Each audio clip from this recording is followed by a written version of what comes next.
Okay, Riggs is one of our co-program chairmen, and he has been integral in bringing Mr. DeWeese to us. This took a fair amount, as you can imagine, of planning and scheming and dreaming to pull this off. And so I'd like Riggs, if you would, to be recognized by everyone for that effort, and also for him to introduce our program. And one last thing before I let him have it. Everybody in the room who has one of these, please take it out, hold it up high, and put it on vibrate or turn it off. Thank you all. I guess that means me too.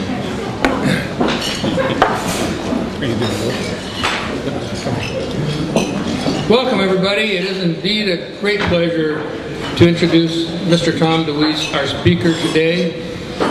In summary, I will just read his bio.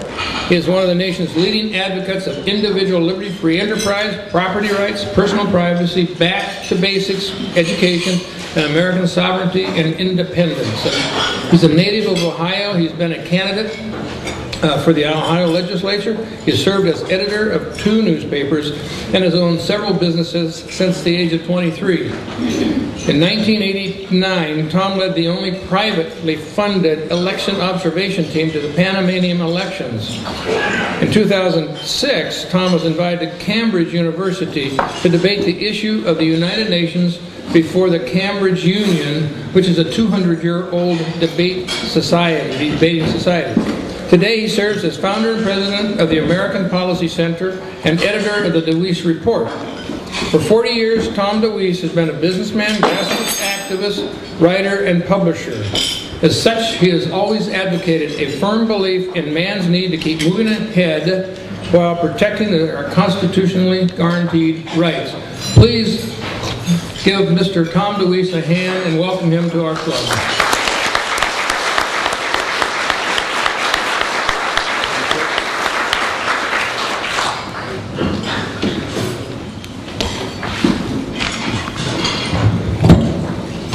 Thank you, Riggs. It's a great pleasure to be here. I know we tried to get me up here earlier in the year, I think March or so, and there was absolutely no way I could get from Eureka, California to Bellingham, Washington in time for a luncheon meeting. The airline said no, so we had to redo it. I'm very thrilled to see so many of you here today. The issue I'm going to talk about for so long as we worked on this issue, people weren't hearing it, didn't understand the issue, weren't responding to it. That's changing.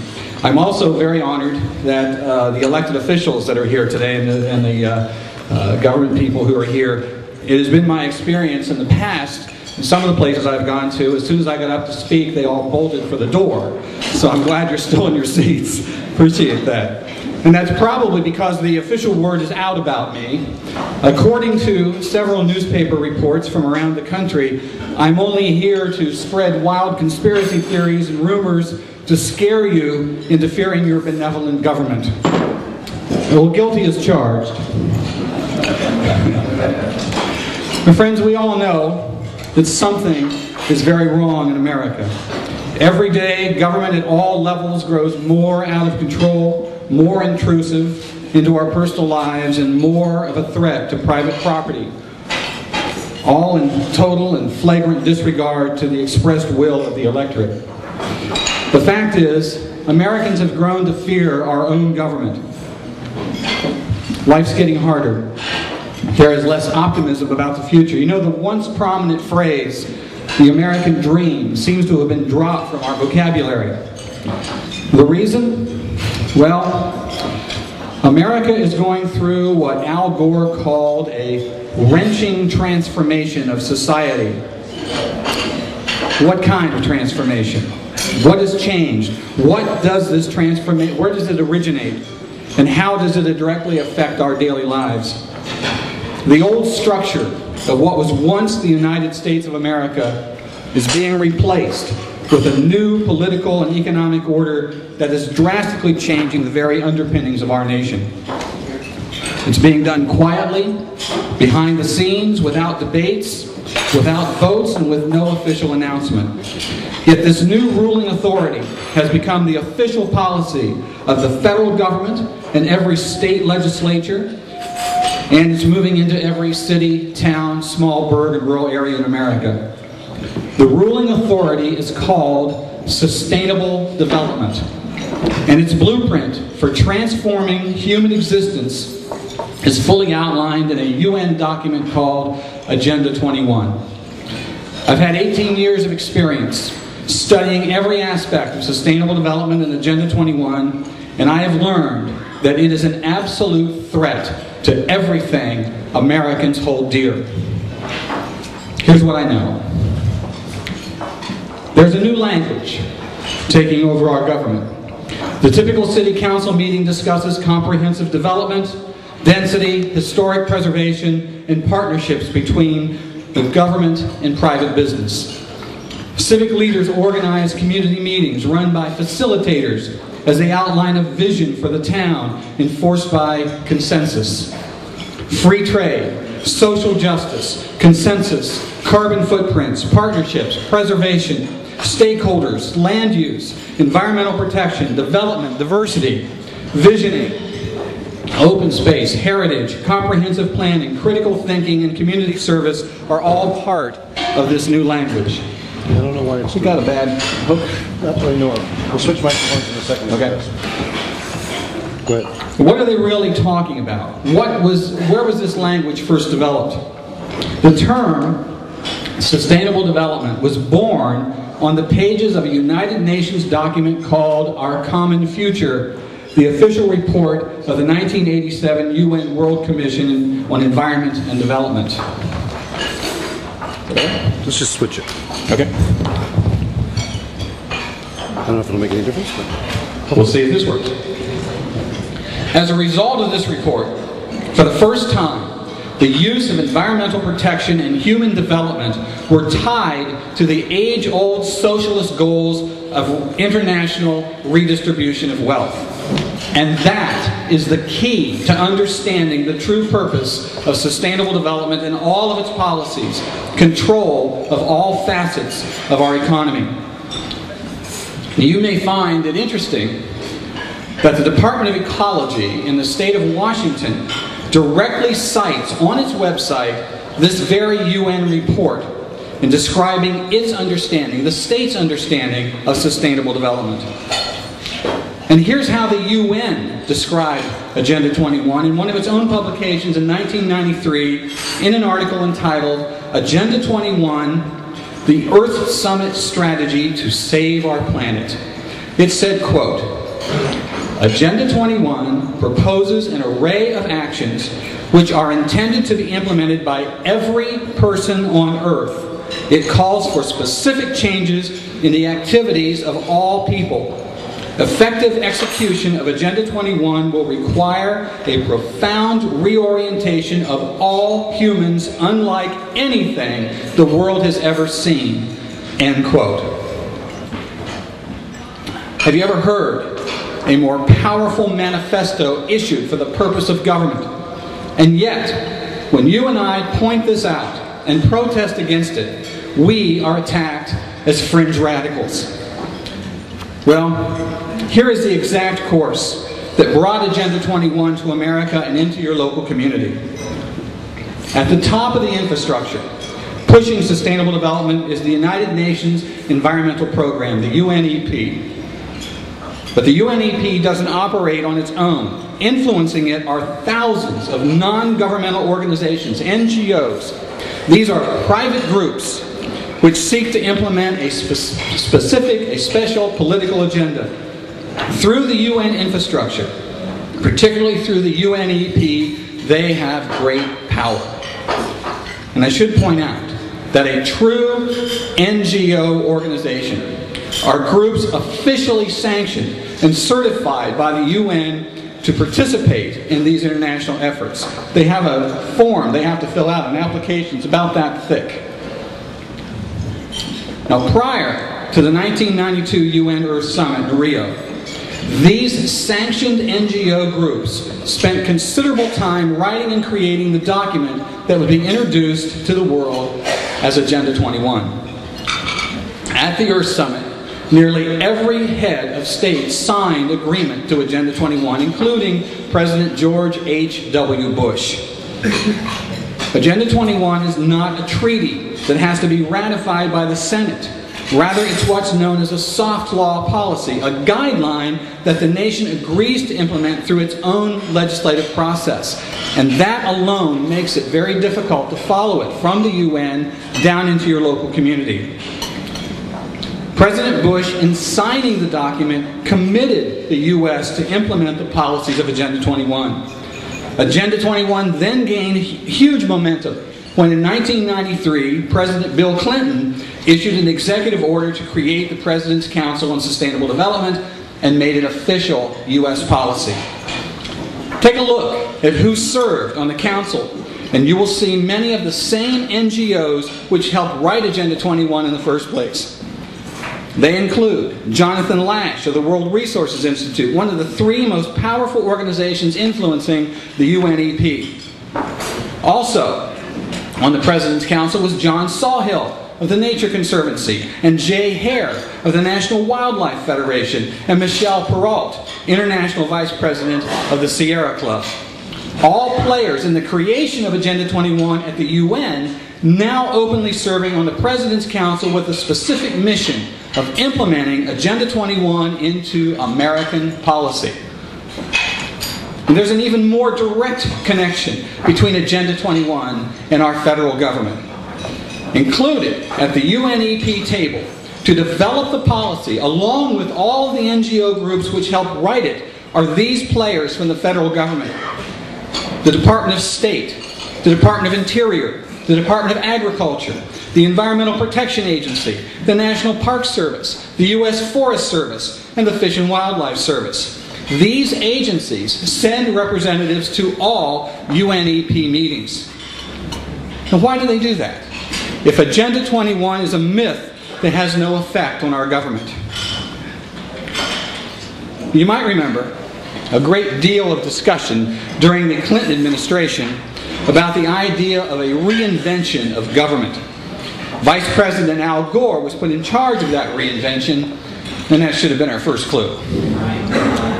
The reinvention, of course, was sustainable development. The purpose of the President's Council was to translate the guidelines of Agenda 21 into public policy to be administered by the federal government. And that step-by-step process translated into the ruling authority through which a UN plan called Agenda 21 has become unquestioned U.S. policy throughout the nation. It was invented by NGOs through the UN, it was brought to the U.S. through the President's Council, and through federal and state legislation it has been implemented and on the local level through the involvement of NGOs who helped write it in the first place. Sustainable development is not local policy or a local idea. So, what is sustainable development? Sustainable development is about a planned central economy and redistribution of the wealth on a state, local, national, and international level. The process by which it is implemented creates a matrix of locked away land or severe land use controls, control of energy and energy production, control of transportation, control of industry, control of food production, control of development, control of water availability, and control of population size and growth. Most of their policies and regulations are issued under the excuse of protecting the environment. Agenda 21 is not just policy. It is a complete system of change in the way we think, the way we react, the way we make decisions. And those who promote it have a very specific answer as to how they want each of you to do those things. That's why they call it an agenda. Let me show you what I mean. The Sustainable Development logo, used in most literature on the subject, contains 3 connecting circles, each labeled. One labeled social equity, one economic prosperity, and one, ecological integrity. We know them as the 3 E's. Let me take them one at a time. Social equity. I will tell you straight out, if you fail to grasp the social equity aspect of sustainable development, then you simply have no grasp of this issue, period. Social equity is based on a demand for social justice. Social justice is described as the right and opportunity of all people to benefit equally from the resources afforded to us by society and the environment. That's a polite way of saying redistribution of wealth. And by the way, Karl Marx was the first to coin the phrase social justice. Today, the term is used throughout sustainability literature and is the root of new policy initiatives. The state of North Carolina describes social justice on its state website as, quote, the assurance of a proper distribution of advantages and burdens among all members of a community, end quote. The sustainabilist system is based on the principle that individuals must give up selfish wants for the needs of the common good or the community. This is the same policy behind the push to eliminate our nation's borders to allow the migration of those from other nations into the United States to share our individually created wealth and our taxpayer-paid government social programs. Borders, they say, stop the natural migration of the human race. National sovereignty, they say, is a social injustice. According to the sustainabilists, it is a social injustice for some to have prosperity if others do not. Profits are made at the expense of the people. In short, social equity through sustainable development is a means to a forced utopia with promises of health care for all, jobs for all, housing for all, equality for all. So, the reason the government refuses to secure our borders is because it is committed to imposing sustainable development. The reason Congress refused to listen to your pleas against centralized health care is because it is committed to sustainable development. Simply do a Google search for sustainable medicine, and you will find more than 5,850,000 references containing most of the provisions of Obamacare. And incredibly, a new social justice plank making its way through state governments is called, are you ready? Gross National Happiness. The GNH. Under the health plank of Agenda 21, it is an attempt to qualify in psychological terms general well-being. And if allowed to move forward, gross national happiness will slowly replace gross national product as a standard to measure the health of the nation. Rather than using economics, it will measure social trends that affect quality of life. Gross national happiness preaches that the pursuit of money and things cause stress and degrades the environment. Again, it laments that only some achieve rich, comfortable lives. So the only answer can be to equally spread the wealth, redistribution, confiscation, rules, and regulations. I don't know about you, but all that government in my life causes my stress and makes me very unhappy. Me too. Gross national happiness is combined with, are you ready? The Happy Planet Index, the HPI, developed by a group called, an NGO group called the New Economic Foundation, and I'm quite sure lots of your tax dollars. At its core, the Happy Planet Index argues that long and happy lives must be the nation's ultimate goal and not merely insatiable economic goals. This is all, of course, a planned, top-down, controlled society we're forced to accept someone else's goals for us all. And you wonder why the economy is collapsing as the rantings from a bad LSD trip become serious policy actually considered by real government agencies. What I've just revealed to you comes from official documents from the state of Maryland. And there are I looked this up yesterday, there are 381,000 references to gross national happiness on the internet. A few weeks ago in Tennessee, there was a major sustainabilist rally demanding gross national happiness. Gross national happiness is key to understanding the many policies of Agenda 21. The second E, economic prosperity. At the root of Agenda 21 economics are public-private partnerships pulled together into a government-driven economy called corporatism. It is not capitalism or free markets, though it may have some of the trappings. The marketplace is still there, but ultimately, corporatism does not trust the marketplace to do what the elites want done. The partnerships allow for special tax breaks, access to land for some developers but not others, non-compete clauses in government projects that guarantee profits, access to grants and lucrative special government projects, and much more. Under public-private partnerships, there is a guarantee of protection and profits. Corporations that play ball get the power of government, and government gets to hide behind the independence of private business. Thus, the partnership between corporations and government is done at the expense of ordinary people, the exact opposite effect of free markets controlled by consumers. This is the new business plan to run things in America under sustainable development. The business plan of the day: lobby for regulations. They argue that it's good for the economy, creating jobs by destroying things from the past. They say it's good for the economy to enforce regulations